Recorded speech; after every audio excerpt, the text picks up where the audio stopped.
人自有兩不，一不捨自己，一不捨別人。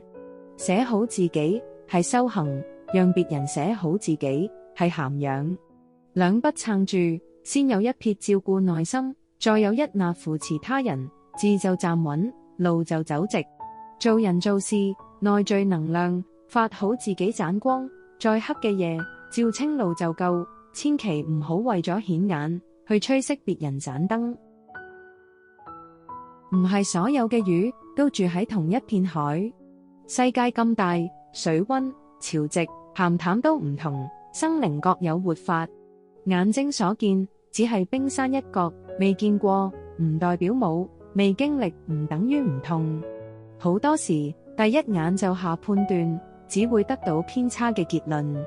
人背後有家庭重擔、身體病痛、經濟壓力、情感掙扎，呢啲都唔會寫喺面上。若只憑自己嗰套標準去量度他人，最終量出嚟嘅只係自己嘅狹隘。別人手上可能有洗唔甩嘅印記，身上可能有難以啟齒嘅原因。外表看似邋遢，可能係尊嚴嘅代價；行為看似核突，可能係生存嘅選擇。世間大多數嘅傷害唔係惡意，而係無知。真正嘅體諒係承認自己未必懂人哋嘅海，唔輕易教人點樣游。以己度人，露出嘅往往係淺薄。自己唔想要嘅，唔好逼人去到底線，但世上冇真正嘅感同身受。你覺得輕鬆嘅，對別人可能係負擔；你以為浪費嘅，對別人可能係救命；你珍惜嘅，對別人可能只是過眼雲煙。未知全貌，就用自己喜惡去裁判，往往演變成自以為是，把他人拉入你設計嘅框，逼佢跟你嘅節奏、喜好、方式去行，只會暴露見識嘅淺窄。好多決定表面睇起嚟庸常、計較，甚至俗氣，背後可能係身不由己。有人為一餐奔波，有人為一家溫飽，有人為病痛周旋。你以為人哋在意嘅係面子，實際佢哋找緊嘅係命脈。生活嘅難唔喺聲音裏，反而喺沉默裏。請收一收，我覺得你應該呢類句式，多問一句你需要乜嘢幫手，比高台說教更有用。尊重別人，亦係成全自己。層次越高，越懂留餘地；心越柔軟，越有分寸。睇見人哋難堪，唔拆穿；睇見人哋犯錯，先扶一把；睇見人哋步伐慢，肯等半步。尊重唔等於認同全部，理解唔等於放棄原則。尊重係一種自律，管好自己情緒，收好尖刻說話，留好回旋空間。久而久之，別人同你相處會安心，你自己亦會變得穩定、開闊。真正見過世面嘅標誌，唔係走過幾多地方，係面對唔同活法嗰陣唔急於去評價。有人追高峰，有人守日常，有人愛熱鬧，有人喜清零，有人向外闖，有人向內求，都成立。你肯把位置讓半步，別人自然會還你一丈。人與人長久同行，靠嘅唔係輸贏，而係成全。將自己嗰一筆寫好，亦讓別人嗰一筆寫好。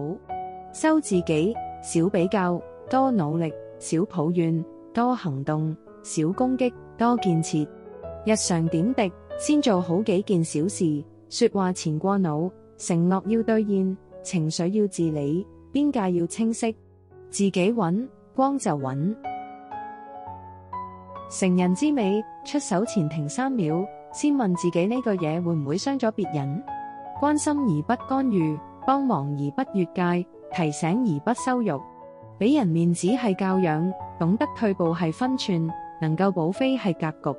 每個人都係自己故事嘅主角，唔需要你去做編劇，更唔需要你去搶鏡。與其吹熄別人盞燈，不如擦亮自己盞燈。吹熄別人唔會令自己更亮，只會令房間更黑。真正有力量嘅人，會忙於加油添燈芯，精進專業，唔靠貶低他人，照顧家人，唔靠情緒勒索，參與討論，唔靠挖苦嘲諷。讚美係免費，善意係有回響嘅，刻薄成本高，反轉頭仲傷埋自己。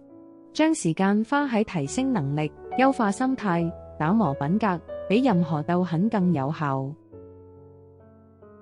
同大家分享幾句落地嘅提醒：一、見人狼狽，先遞杯水，再收起評價，水比話更解渴。二、聽人傾訴，先問需要，再俾建議，對方冇邀請，就少做導師。三、道歉要及時，誤會要解開，唔好俾小事積成疤。四、讚美要具體，批評要私下，當眾俾面，私下補課。五、拒絕要清楚，邊界要友善，幫得起就幫，幫唔起就直講。六、面對分歧，求同存異，立場可以不同，尊重不可缺席。做人似寫字，起不要穩，唔妄判，行不要正，不以己度人，收不要藏鋒，留人餘地。人字兩筆，缺一不可。寫好自己，係立；成全別人，係行。